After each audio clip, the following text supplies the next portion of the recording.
Seguimos aquí en Despierta RD y como bien le habíamos anunciado antes de la pausa, en nuestra entrevista está con nosotros el señor Chanel Rosa Chupani, candidato a diputado por la Circunscripción circunscripción 1. 1 del Distrito Nacional por el Partido de la Liberación Dominicana. Un conocido técnico y también experto en todo lo que tiene que ver con seguridad social y la materia de salud. Y es economista, eso es bueno señalarlo, porque El doctor, ¿cómo es? creo que a la ciudadanía se les olvida que su profesión base Sí. es la economía. Pero bueno, Muy bienvenido a buenos este días. espacio. Un placer estar de nuevo con ustedes por aquí. Al Bueno, Chanel del SNS yo pensé siempre que era doctor. sí, Ya yo me acostumbré a que me digan Doctor, doctor. doctor. creo que sí. A propósito del SNS, ayer Abel Martínez, Sí. candidato Así presidencial es. por el Partido de la Liberación Dominicana, presentó un proyecto de salud y habla de los deterioros que estamos enfrentando en esta materia. Usted como conocedor Sí. del área, ¿qué tanto estamos enfrentando? ¿Qué tantos problemas tenemos en materia de salud? Bueno, vamos a decir que este ha sido un año crítico en el tema de salud por diferentes razones. Ustedes saben, y hay un elemento muy importante, y es la desconfianza que diferentes sectores tienen sobre los datos, las cifras que aporta el sistema de salud en sentido general. Un año crítico porque hemos tenido un año epidémico, aunque todavía se habla de brote, pero ha habido una epidemia de dengue. Ustedes saben que los números, y recientemente un periódico sacó una información que los números que el propio Ministerio de Salud Pública tiene disienten mucho de los números que ofrecen. Se habla de 30.000, en ese momento de 30.000 casos de dengue y más de 150 muertos. Los números que ha habido tiene son distintos a lo que ofrece. a lo que ofrece. O sea, que ellos tienen una estadística real. Hay un informe a lo interno del Ministerio de Salud Pública que habla de 30.000 casos, cuando se han publicado alrededor de 21.000, y habla de 153 muertos, cuando el Ministerio ha publicado 21 muertes. O sea, que ese es un tema difícil, pero además no es el único caso. Ustedes recuerdan que en mayo de este año hubo una denuncia de una muerte que ocurrieron en el Hospital San Lorenzo de Lomina, de neonatal, pero la denuncia original fue que los médicos y el personal de salud de ese centro decía que le obligaban a cambiar las cifras. Entonces es un aspecto importante, pero un tercer caso ha sido el tema del cólera en Barahona, en la Ciénaga específicamente, que las autoridades negaron en diferentes oportunidades que hubiera caso de cólera. Sin embargo, cuando habían 16 casos fue que admitieron que realmente, cuando la denuncia venía de meses anteriores. Entonces eso ha estresado todo el sistema de salud. Hemos tenido en público y privado, porque además las autoridades en algún momento dijeron que las clínicas privadas no aceptaban casos de dengue, cuando todos sabemos que estaban repletas las emergencias y las camas. Todavía hoy los periódicos reflejan que hay más de alrededor de 70 niños ingresados en el Robert y Cabral y en el Hugo Mendoza con síntomas asociados al dengue. Es decir, que eso, como decía, ha estresado todo el sistema de salud, ha rebosado las camas y ha complicado incluso las otras patologías. Es decir, que este año ha sido un año crítico, reitero, y en ese sentido ayer el candidato del PLD presentó un plan de los cuales serían las medidas que adoptaríamos en el próximo cuatrenio. Dentro de ese plan, cuando nosotros hablamos de salud, a nivel nacional tenemos déficits que usted ha mencionado. Sí. A nivel internacional, vivimos en un mundo globalizado donde ya tenemos Así la es. experiencia con la pandemia. Así es. Recientemente se ha dicho, la comunidad internacional ha hablado de un nuevo tipo de COVID-19 Sí. que se espera que, no quisiéramos que llegue, pero Bueno. se cree que va a llegar a todos Sí. los países. Ya incluso hace poco en China, pues ya Así es, sí, empezaron así es. diferentes tipos de enfermedades respiratorias. ¿Cómo este plan presentado por el candidato de su partido, Abel Martínez, quien ha dicho que tiene 6 ejes principales, cómo este plan pretende pues mejorar en cuanto a la salud a nivel nacional e internacional, porque a nivel internacional así también es, necesitamos así es. regularnos? Mira, y como tú dices, vivimos en un mundo globalizado que cuando se anunció lo primero, que recuerdo perfectamente, los primeros casos de COVID en China en diciembre del 19, jamás pensábamos que eso se iba a globalizar y en meses ya estaba prácticamente en todo el mundo. Y efectivamente el plan que se presentó ayer tiene esos 6 ejes que tú señalas y básicamente en algunos de esos ejes tienen la continuidad de acciones que se tomaron en el anterior gobierno del PLD. Por ejemplo, los CAI, los Centros de Atención a la Discapacidad, que ustedes saben que existen en Santo Domingo Norte, Santo Domingo Oeste, que recientemente se abrió en Santiago y en San Juan. La idea es irlo también el próximo cuatrienio, irlo expandiendo a las demás provincias del país. En ese sentido también un tema importante es el tema del hemocentro. Nosotros tenemos un tema crítico con el tema de la donación y conservación de sangre. Tenemos un hemocentro aquí en la capital. Ayer se presentó en el programa de gobierno la posibilidad también de que se abran centros en las diferentes regiones del país, en el este, en el sur y en el norte. Ese es un tema tan importante. Y el otro tema importante también tiene que ver con el rescate del 911, que como ustedes saben ha habido denuncias importantes de que su servicio ha decaído, y la idea no solamente mejorarlo, sino también expandirlo en aquellas provincias que todavía hoy día no existe el 911, como son las provincias fronterizas. Pero un tema importante que tiene mucho que ver con lo que tú planteas es la utilización de la tecnología en el sector salud, que nosotros tenemos un atraso importante con el tema de la tecnología, el uso de la inteligencia artificial, que puede ayudar bastante. Recientemente el periódico Listín Diario y la UCAMAI me presentaron conjuntamente con el Ministerio de Salud la posibilidad también del uso pero también nosotros tenemos aspectos elementales con los cuales desarrollar, como es el tema de atención primaria, que ha sido un tema relegado casi por todos los gobiernos hasta ahora. Y básicamente esos son los ejes principales. Está el fortalecimiento del Ministerio de Salud Pública y sus entes descentralizados, como son las direcciones provinciales de salud, que es un tema también pendiente que tiene el sector. Entonces yo diría que esos ejes que básicamente se fundamentan en el individuo, la comunidad y la familia, son los ejes principales que ha planteado el candidato Abel Martínez en su presentación de ayer. ¿Hay posibilidad de que se desarrolle el sistema de unidades de atención primaria, por ejemplo, en República Dominicana, en el caso de que Abel Martínez sea, y qué implicación tiene? Porque el mismo Danilo no pudo aplicarlo, por ejemplo. Abinader poco lo menciona, siquiera. Y hablo de estos dos casos porque me parece que ha sido, sobre todo donde la discusión se ha atizado un poco, porque cuando Leonel Fernández era presidente no se hablaba tanto todavía de la unidad de atención primaria.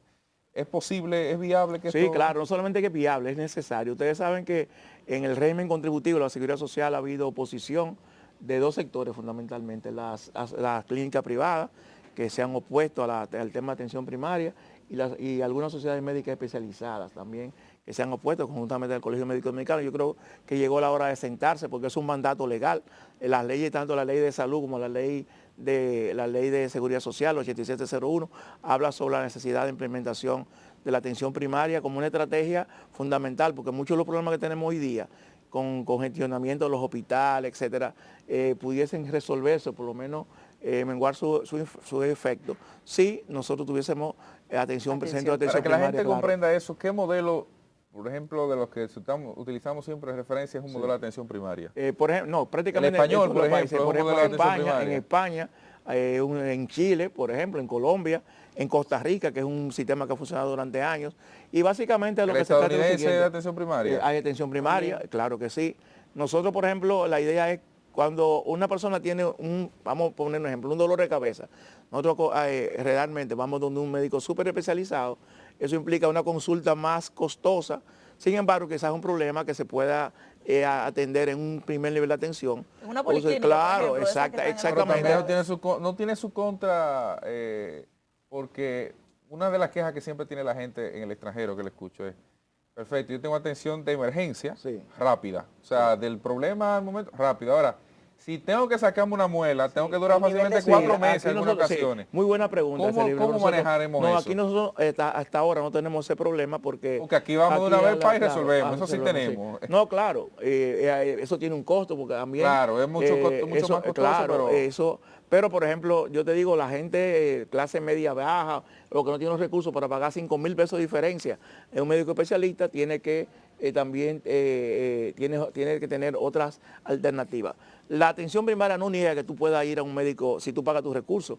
Eso no lo niega. O sea, que no es un tema que tú obligatoriamente tengas que usar la atención primaria. Ahora, si tú quieres, porque la atención, nosotros hablamos que tú no pagarías copago o pagarías 100 pesos de copago donde un médico familiar, donde un médico pediatra que pueda chequear tus niños, pero sobre todo eso va a descongestionar los hospitales nuestros también, porque hay mucha gente que acude a nuestros hospitales con problemas que se puede resolver en un primer nivel de atención si hay la suficiente capacidad resolutiva, porque muchas veces también la gente no va porque no hay capacidad resolutiva. Nosotros tenemos, y yo siempre lo decía, incluso en el Servicio Nacional de Salud, por ejemplo, un déficit aquí en la capital, en la región metropolitana, que no tenemos los centros de atención, porque recuerden que esos centros de atención primaria surgieron básicamente como lo que se llamaba anteriormente clínicas rurales.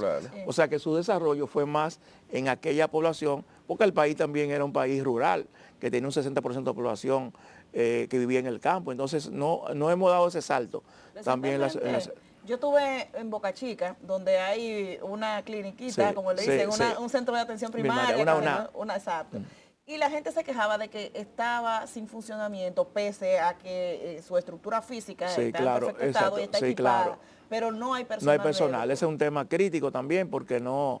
Sin embargo, en Boca Chica hay un hospital nuevo, yo imagino que la gente va al hospital de Boca Chica, entonces congestiona el hospital cuando tiene un centro, como tú señalas, de atención primaria que a lo mejor pero el presidente ha hablado y yo ahí estoy de acuerdo con él también. Nosotros tenemos un tema crítico en el sistema de salud y es la cantidad de recursos que disponemos para el sector, que es de los más bajos de América Latina. Él decía se quejaba de que no hay recursos para atención primaria, pero también nosotros tenemos un sistema súper especializado que hemos hecho mucho esfuerzo en los hospitales y hemos olvidado el tema de atención Daniel, primaria. pero ¿rinden los chelitos en materia de salud o hace falta cuarto? Porque el presidente tiene los dos discursos frente al tema de salud. Entonces, no, falta. explíqueme eso. Falta, mira, lo voy a decir claramente. Esa tripa. La OPS, la Organización Panamericana de Salud, recomienda un 6% del Producto Bruto Interno Sí, pero eso no es para atención imposible primaria. aquí. Eso es imposible con la presión tributaria que tenemos. Entonces no pueden rendir porque no hay esos recursos. Sin embargo, nosotros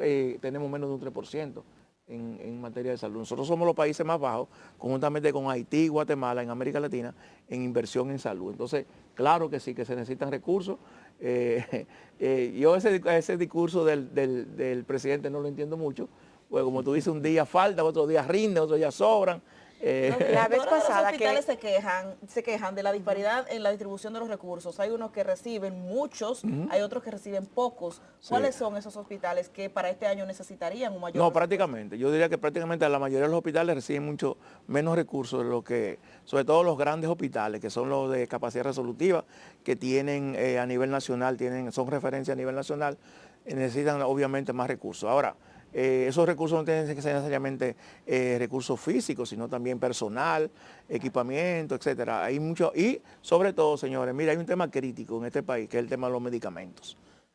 Ahora, por ejemplo, en el tema de mi campaña como diputado de la circunscripción 1, cuando tú vas a los barrios, la principal motivo que la gente te acude hacia ti es el tema que tiene una receta que no puede comprarla, que los medicamentos son caros. Nosotros vivimos en un país que los medicamentos son caros. De hecho, aquí el gasto en salud, el 66% del gasto que hace la familia es en medicamentos. Porque solamente ¿Y tenemos la cobertura de seguro? solo 8.000 pesos, que ustedes saben que nada. esos 8.000 pesos tiene un tiempo y ahí son mucho menos que hace 3 o 4 años. Y a veces están los 8.000 pesos ahí y se vencen porque no te cubre el medicamento. No te cubre el medicamento. También La vez hay pasada exclusión, usted que es un había tema que abordó anunciado... ayer Abel Martínez también, la posibilidad de ampliar, la necesidad de ampliar el catálogo en todo lo que tiene que ver con medicamentos que hoy día están fuera de la Seguridad Social, pero que hay que cubrir necesariamente. Respecto a ese tema, usted había anunciado aquí en este programa pues su candidatura, Sí. recuerdo, como diputado pues a la circunscripción 1 del Distrito Nacional.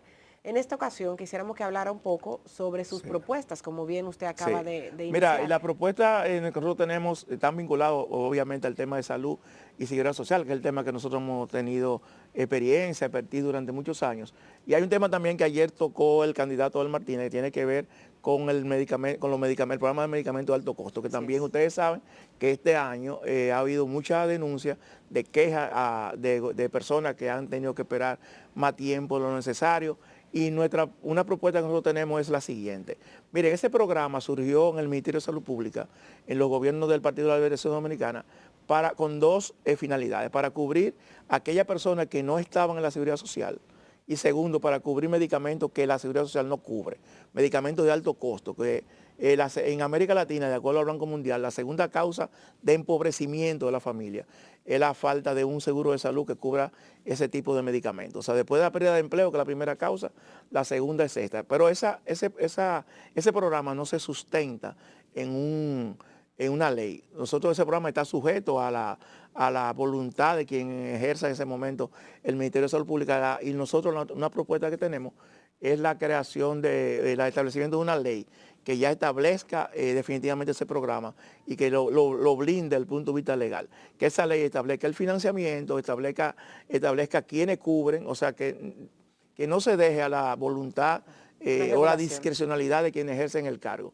Entonces es una propuesta que nosotros tenemos de establecer, como existe en otros países, como se le llama una ley de medicamentos y procedimientos de alto costo o enfermedades catastróficas, que cubriría financieramente, pero también y sobre todo protege a la familia de esos vaivenes que tiene y que afecta naturalmente la economía y afecta sobre todo la salud de la gente. Entonces esa es una primera propuesta.